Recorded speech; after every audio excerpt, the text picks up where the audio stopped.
Hello everyone, welcome back to SSB Crack Exams. My name is Sakshi and we are going to discuss daily current affairs as on 28 September 2020. Before beginning, I would like to tell you if you are preparing for defense examination like NDA, CDS, AFCAT, Territorial Army, SSB Crack is best option for you. We have all the courses structured for you. You can visit our website and you'll find the entire package of courses, mock tests, quizzes and study materials. Do not forget to subscribe to our YouTube channel and follow us on our social media platforms like Instagram, Twitter, Facebook and Telegram. You can also download our mobile app SSB Crack Exams from Google Play Store. So let's start our day with the question of the day that I asked you in the previous day's session, and the question was, what is the role of parliamentary committee?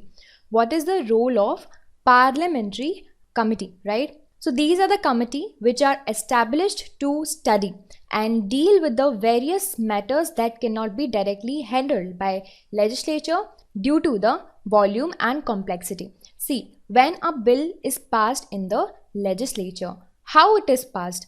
In parliament, legislature it proposes the bill and they proposes the bill into two ways. First way, by discussing the bill at the floor of the house, right?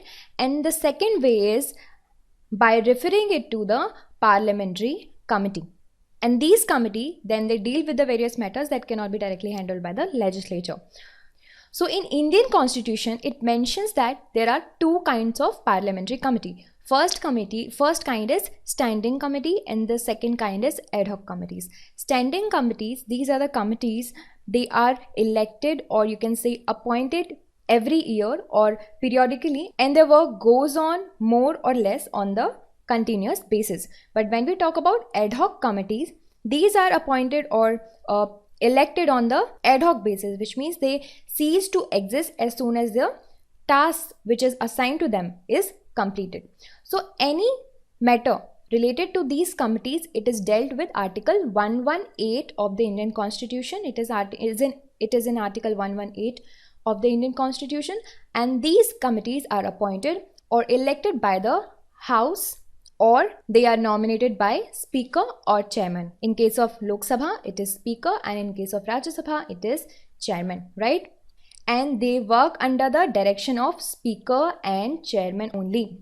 And these committees, they present their report on the floor of Parliament. So both the houses, the lower house and the upper house, they have a similar committee structure, but they have few exceptions. And parliamentary committees, they take care of the legislative infirmity of debate on the floor and referring any bill to parliamentary committee. It is not mandatory, and members of parliaments who are belonging to all the major parties, they put forward their views without consideration to the political differences they have. So this is the main role of the parliamentary committees here. So the idea behind the committee system in parliament is to provide a specialized forum for deliberation on policies issue. So debates in the committees, they are more technical, so the deliberation require time and it stretches for few months. Another important role of parliamentary committee is that they ensures the accountability of the government to parliament through more detailed considerations. Okay, so this is about the parliamentary committees, and I've told you everything, the basic important information about parliamentary committee here. Now we have a first major important news, and this is about the National Medical Commission, newly established, you can say newly constituted National Medical Commission. So it has replaced the old Medical Council of India, MCI. Now MCI ceased to exist. MCI is removed by National Medical Commission. Along with NMC, National Medical Commission, there are 4 autonomous boards which are established, and these are the Board of Undergraduate and Postgraduate for Undergraduate and Postgraduate Medical Education Board. The third one is Medical Assessment and Rating Board, and the fourth one is Ethics and Medical Registration Board. They have been constituted, okay, along with National Medical Commission. So when we talk about MCI, which was replaced, Medical Council of India, which is now not there, it was established in the year 1934 under the Indian Medical Council Act 1933. 3. The main function for establishing this particular council was to establish uniform standards for higher education in medicine and recognize medical qualification in India and abroad. So this was the main aim, to set up Medical Council of India, but Indian Medical Council, but now National Medical Commission has replaced that. So now let's talk about the newly constituted National Medical Commission. So it will have total 33 members. It will be chaired for 3 years and it will be chaired by Suresh Chandra Sharma ji. NMC, it will consist of, apart from the chairman, it will consist of 10 ex officio members and 22 part-time members which will be appointed by the central government. Okay, so that is how it will be 33 members. So this NMC, National Medical Commission, it will function as a country's top regulator for medical education. So this is about National Medical Commission. Now let's move ahead, and next important update we have is about the divorced daughters to receive family pensions. So recently, Union Minister of State for Personal Public Grievance and Pensions, Dr. Jitendra Singh, he said that rules have been relaxed for divorced daughters. For divorced daughters, please remember, for divorced daughters to receive family pensions. Okay, so let's see what it is. So now the daughters will be entitled to receive the family pensions even if they are divorced, and even if their divorce had not finally taken place but the divorce petition had been filled by her, and that has to be done during the lifetime of her deceased parents, employee or pensioner. Before this, the rule was, earlier the rule provided for payment of the family pension to a divorced daughter only if the divorce had taken place during the lifetime of a deceased pensioners or his spouse. But now if they have filed the petition for the divorce, then also they are entitled to get the family pensions. So this is the new rule which was introduced. Okay, now let's move ahead, and next important update we have is about the retrospective taxation. So this is very important and very highlighted topic these days. So recently, in an unanimous decision, the PCA, Permanent Court of Arbitration, The Hague, it ruled that India's retrospective demand of 22,100 rupees crore as capital gains and withholding tax, which was imposed on the British telecommunication company for a 2007 deal, it was in breach of the guarantee of fair and equitable treatment. So we'll understand this entire issue with a brief of events that led the arbitration cases. So what happened in 2007? In May 2007, Vodafone bought a 67% stake of Hutchison Whampoa for $11 billion. Okay, in May 2007. Later in that year, in September, Indian government, it claimed $3.79 billion, including $2 billion in tax as well as interest and penalties. So the government raised a demand in capital gains and withholding tax from Vodafone. And the government said the company should have deducted the tax at the source before making a payment to the British company. Okay. And the telecom company, it contested the decision. Vodafone challenged the decision, judgment in the Supreme Court. And in 2012, Supreme Court rules in the favor of Vodafone. And it ruled that Vodafone Group's interpretation of the Income Tax Act of 1961 was correct. And that did not have to pay any taxes for the stake of purchase of anything from the company.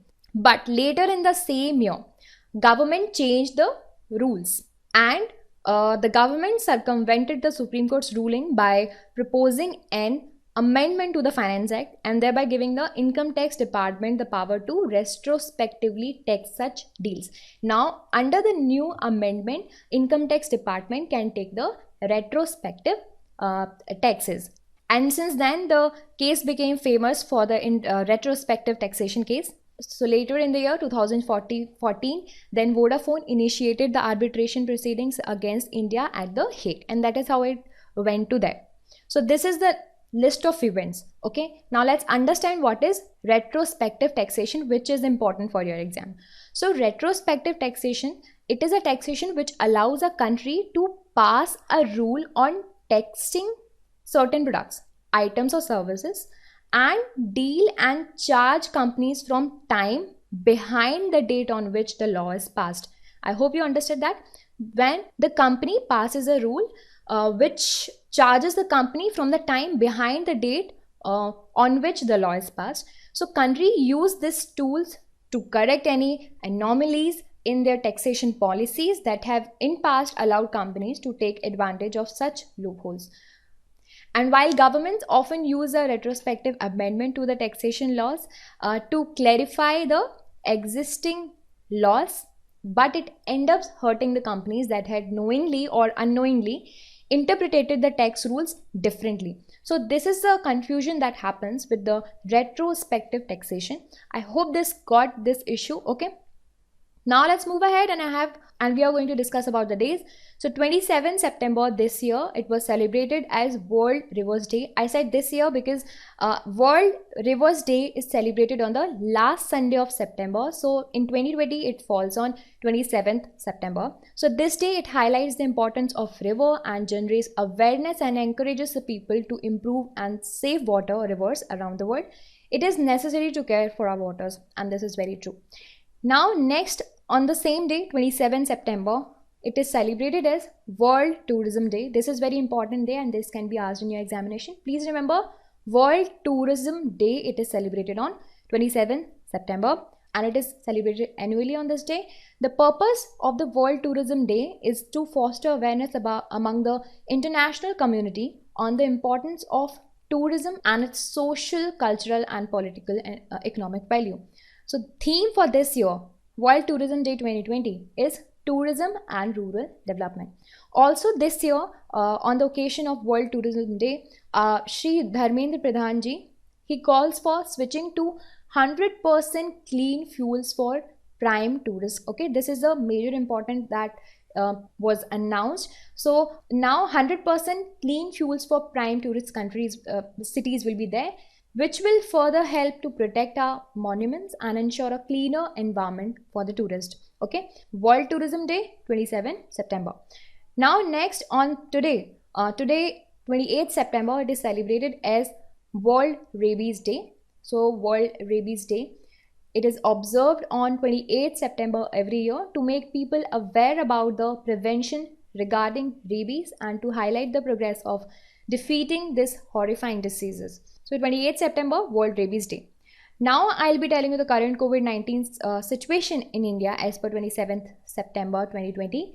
Though you can say the active cases are 9,56,402. The cured cases or discharged cases, you can see they are 49,41,627 and deaths have reached to 94,503. In this chart, I'll be telling you the 76% of the new recovered cases which are concentrated in 10 state and union territories where the recovery is highest. These states are Maharashtra, Andhra Pradesh, Uttar Pradesh, Tamil Nadu, Karnataka, Odisha, Delhi, Chhattisgarh, Kerala and West Bengal. Also, these are also the states which have the highest number of cases as well. Okay, now it is time to revise this entire session with the quiz. Try to answer these questions. So the first question is, National Medical Commission will have how many members? 22 members, 33 members, 10 members or 11 members? So the correct answer is it will have 33 members. Next question is, World Rivers Day is celebrated on 26 September, 27 September, 28 September, last Sunday of September. So the correct answer is last Sunday of September. Okay, correct would be last Sunday of September every year. Next question is, World Tourism Day is celebrated on 26 September, 27 September, 28 September, 29 September. So the correct answer is World Tourism Day. It is celebrated on 27th September. So this is it. And this is time for question of the day. Try to answer this question in the comment section. So the question for you is, what is No India Program? What is No India Program? Try and answer this question in the comment section and we will discuss complete detailed answer in the next session. Till then, work hard, study more, stay motivated. Jai Hind.